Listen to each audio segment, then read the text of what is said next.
G'day everyone and welcome back to the 49th episode of the Boy Oh Boy Wowee podcast, where today we chat to Rick Ladson, who played 125 AFL games for Hawthorn, including winning a grand final with the Hawks in 2008. Thanks heaps for coming on today, mate.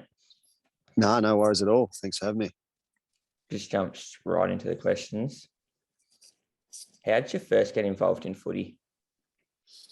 Back when I was a little tacker, I just anything ball related I used to get stuck into and used to love kicking the footy and whatnot. But I guess my first sort of taste of it was at primary school, which was prior to what's now Vic Kick. It was Vic Kick back then, sorry. So now Oz Kick. Yep.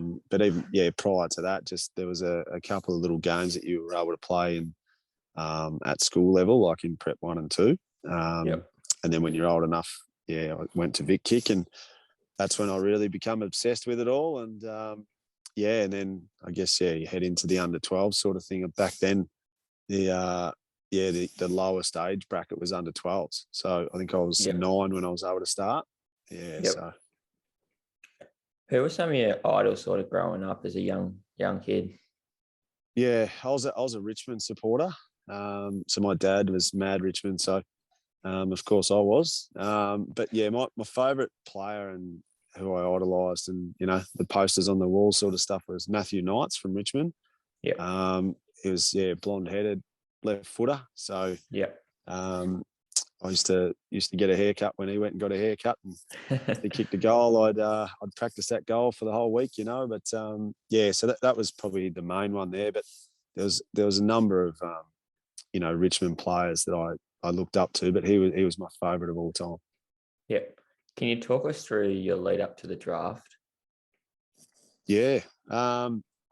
So I guess a lot of work went in pre draft year, but leading into that, there was an AIS academy that was selected, and when we were all, I think it was 16 at the time, so most of us. So I was selected in that, where we got to go away on 3 different camps, and we ended up playing a 3-game series against Ireland, which was awesome. But I missed the year where we got to go to Ireland.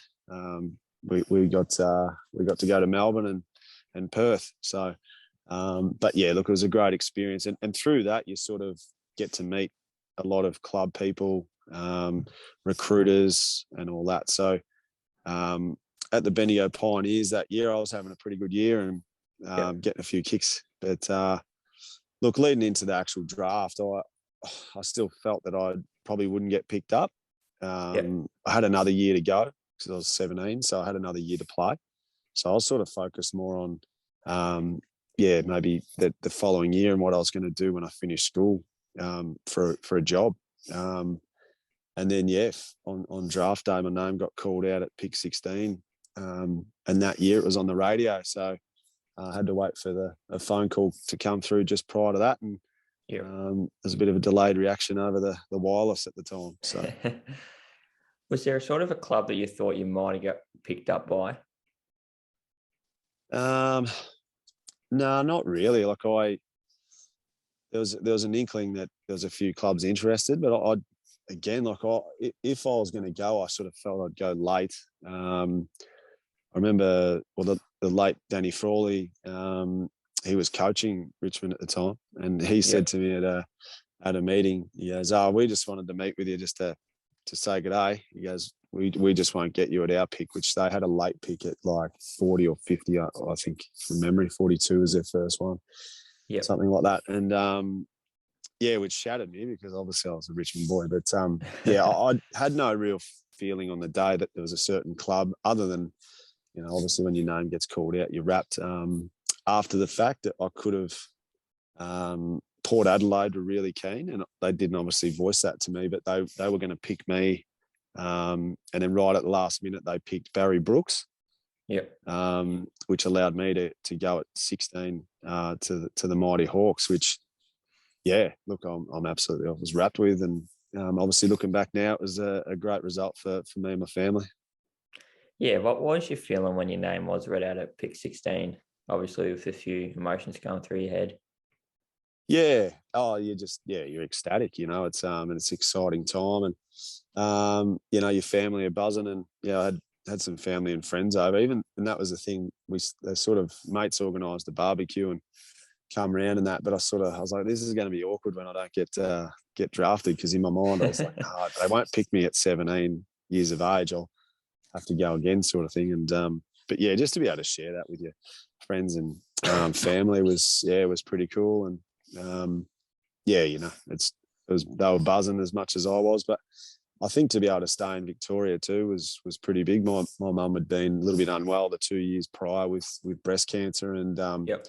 so I was, I was called a mummy's boy in an article once, but definitely, everyone loves their mum. But I sort of just didn't. I was hoping I was going to stay Victoria so that I wasn't too Yep. far away for that purpose. But yeah, look, it was a great day and very exciting to hear your name called out. Yeah. What were your first couple of weeks at the Hawks like, and how did you sort of fit in them first couple weeks? Yeah, it's an eye opener, that one. Yeah, look, we went down the very next day. Myself Yep. and Daniel Elstone got picked. He got picked up at pick 20. He was captain of Bendigo Pioneers that year, and yeah, we went down and straight into training the next day. And I Yep. remember, straight into the weights room and straight on a bike and into the session. So there was no easing into it as such. Yeah, we got stuck into it, and that was probably the best thing. You just got thrown in and got to meet the guys and integrated into the group pretty well. But I just remember looking around, just going, wow, looking around, there's Shane Crawford, Nick Holland, and Mark Graham, and Luke McCabe, Daniel Harford, Daniel Chick, some absolute stars of the game at the time. And Yep.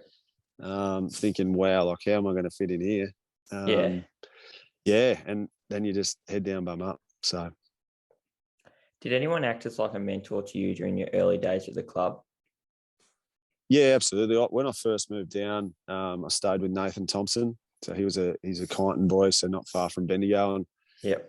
through that connection, I stayed with him and his wife, Libby, who I'm still in contact with today. I always check in with him when I can. But so Nath was there for me when I first got down there. And from there, there's so many players, but Daniel Harford, Richard Vandenberg, and Shane Crawford were fantastic with me and continue to be post-football. Yep. Great friends and mentors. So, yeah, I was pretty blessed in that space. But, to get drafted alongside Luke Hodge as well, Sam Mitchell, Campbell Brown, we were thick as thieves and sort of helped each other, train well and be better as we could, I guess. Yeah. What was the lead up to your debut like for you? Well, I had almost two goes at it. I got picked to play my debut game in 2002, which would have been round 5 versus Richmond at the MCG. So I got told at training I was debuting, and 10 minutes later I did my knee, which opened the door for Luke Hodge and Sam Mitchell debuted that day. So they've got me to thank for their careers, those boys. But yeah, so that was devastating. But the following year, I was able to come back and I got selected to play against Carlton at Optus Oval at the time. And when you finally, I guess, realise that you're going to debut, and all those days of kicking balls up in the air to yourself and round out in the footy ovals and snapping goals and commentating goals and all the hard work that mum and dad did to get me to games and stuff, it's sort of all of a sudden you're at that point that you've dreamt of. So the build-up was great, to have some family and friends there. And, we had a win. It was one of my main memories from the day it was Jade Rawlings' 100th game, and he was another great mentor for me. And so it was a very special day to debut on his 100th game. Yep. What was it like after your debut? Was it sort of a bit of a relief, or what was you feeling after it? No, you're just trying to. We had a win, and so there's relief that you get a win, relief that you got a couple of kicks, didn't muck up too much. But yeah, it was just a bit more reflection than anything. It was, as I said, there's a lot of work that goes into getting to that point in time, and to then share that with mum and dad in the rooms and some close friends. It was really, really amazing day. Yeah, how did you find your first year at the Hawks? Yeah, no, I loved it. I had everything. You get drafted, you're fresh into the club and hooking into training and trying to get better and better. And then obviously I had the setback with my knee injury, so Yep, soon come sort of thudding down to earth a little bit. I'd never missed a game of footy at all yep, until that moment. So I had to then adapt to life on the injury list, and that took a bit of getting used to. And unfortunately, I spent a bit of time there over the rest of my career as well. But yeah, yeah, it was one of those. It was a really good learning curve in that first year. But yeah, look, you can't go back and change it anyway. But I wouldn't change too much about it because you learn a lot about yourself and a lot about the game. yep.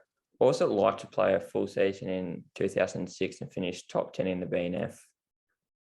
Yeah, look, because I'd been so injured from the moment I got there. After Clarko come in and we rejigged sort of my playing position, and Yep, 06, 07 and 08 were great sort of years, but 06 I started to come together and get a decent, crack at playing consistent footy. So that was pleasing. But I think I played 18 games,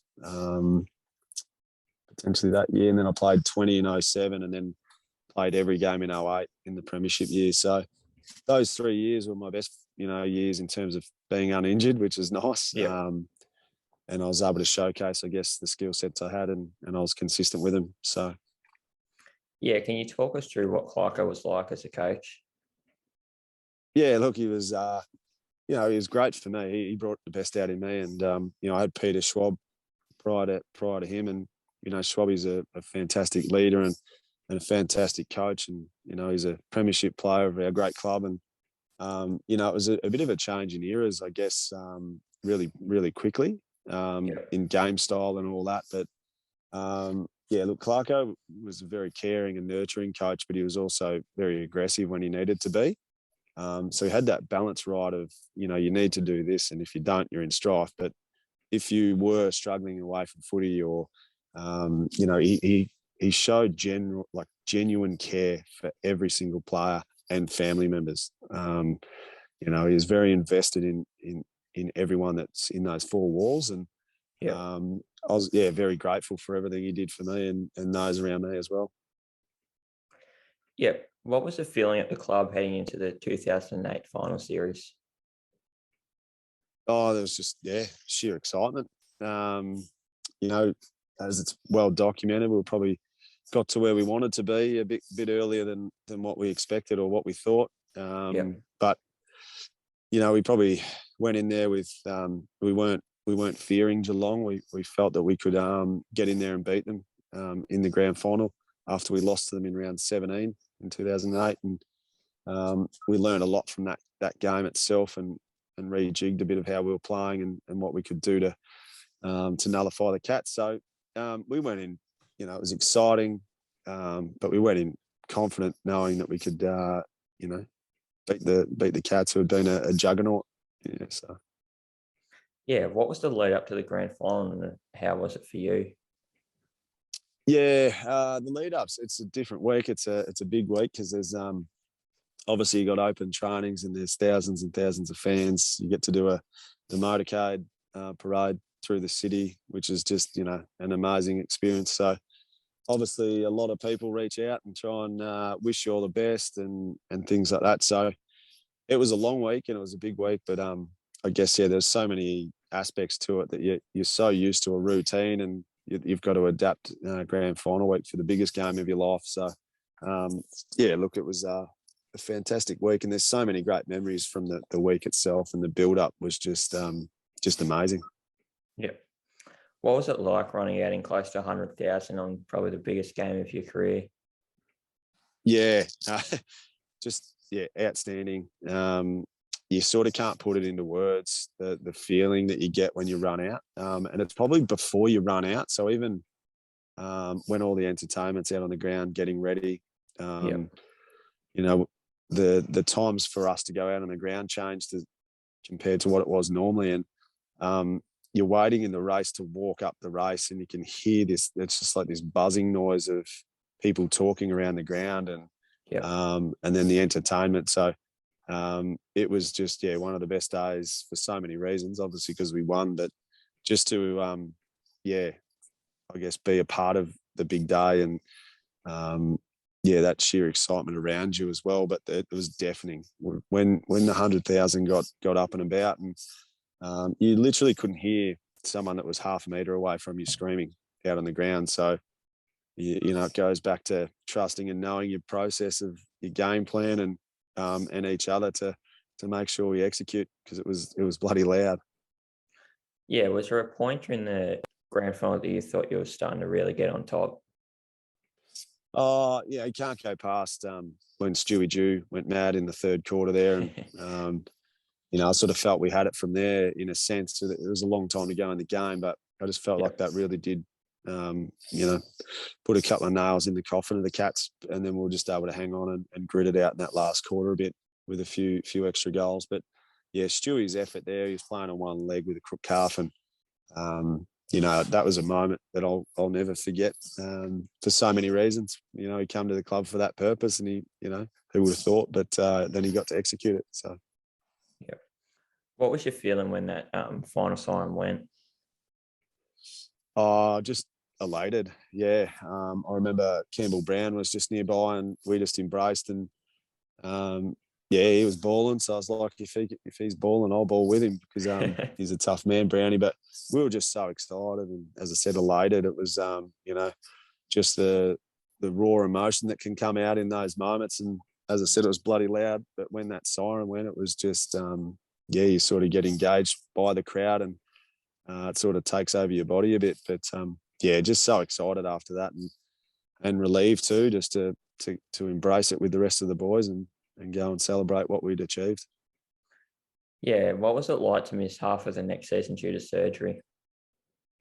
Yeah, no good. I was very disappointed. I injured my shoulder in the qualifying final against the Bulldogs. Yeah. And thankfully they didn't find what was wrong with it until the pre-season. The scan didn't show the damage, which was good for me. Otherwise, I would have been ruled out that week. I wouldn't have played the prelim or the grand final.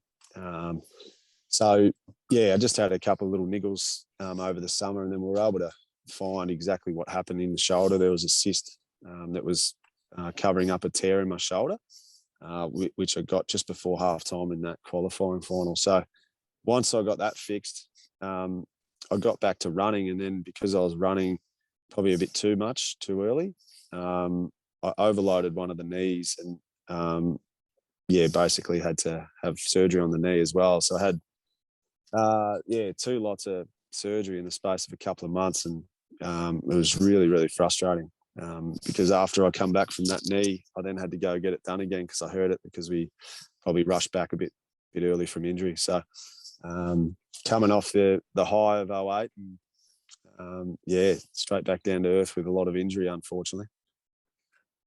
Yeah, was there a point in your career where you sort of had a thought about leaving Hawthorn?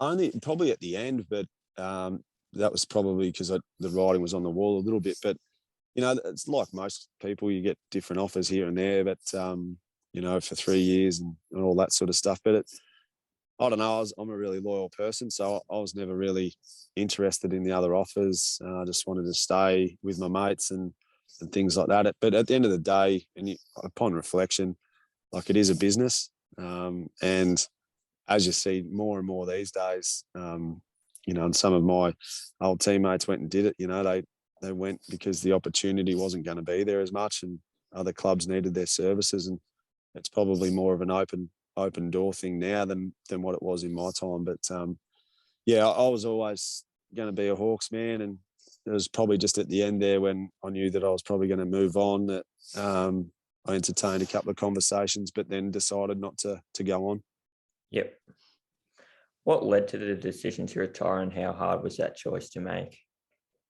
Oh, look, it was probably, I knew with the Hawthorn scenario that I was going to be moved on, and I was okay with that purely because the 2 seasons prior I'd played half and half.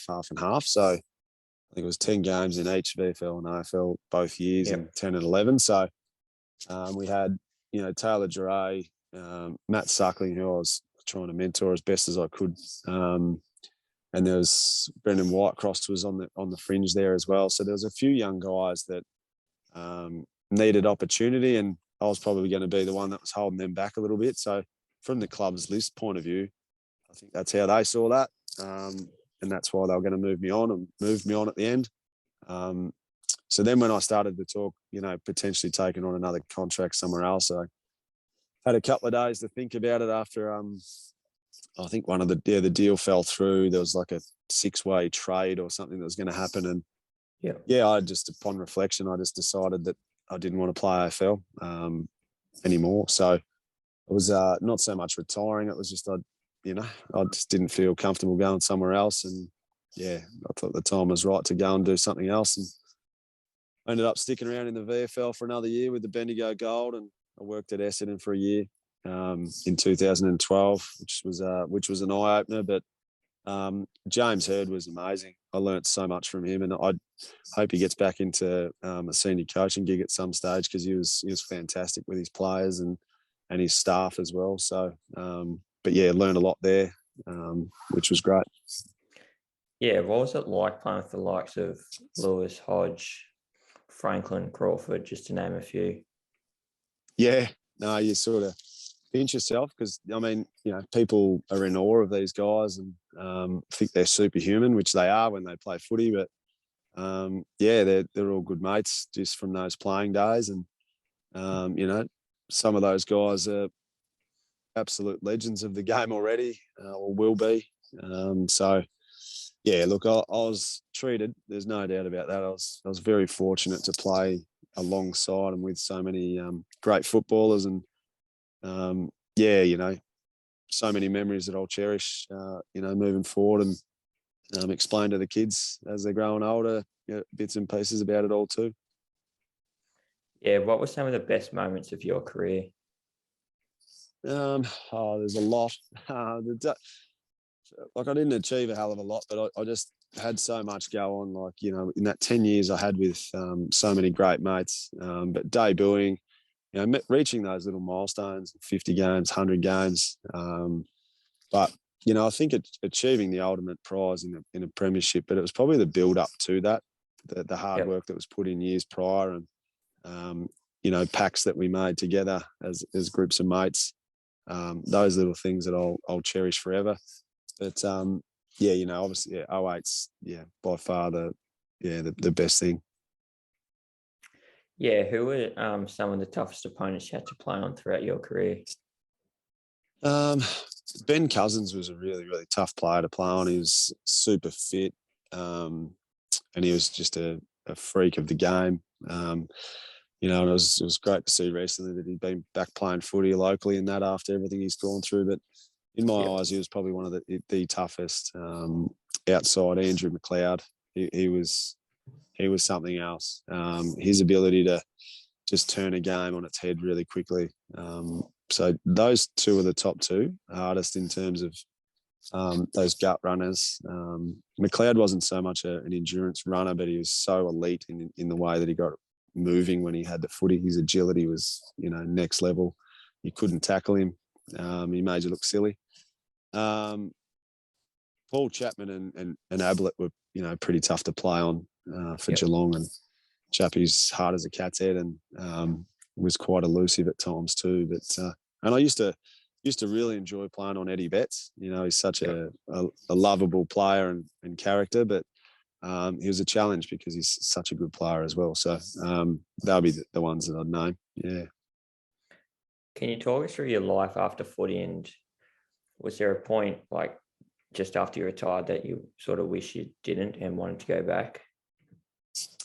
Look, there's probably a couple of moments where you think, I probably could have played for another year or two, but at the end of the day, I made a decision not to, and it is what it is in that space. So you sort of can't regret it. You can't, I guess, worry about that past. For me, when I finished and moved back to Bendigo, and then I met my now wife, and we've got 3 beautiful boys, and I can't complain. So in terms of, maybe could have snuck 1 or 2 more years in, but I'm not disappointed that I made the decision I did, and I was never angry at Hawthorn for making the decision they made at the time either. I was very understanding, and then I just had to reset and start thinking life after footy. And so I moved back to Bendigo. Was sort of commuting for a while, coaching Golden Square and playing at the same time, and then decided to stick around in town. And as I said, I've met my now wife and 3 beautiful little boys, and life's going pretty good in Bendigo.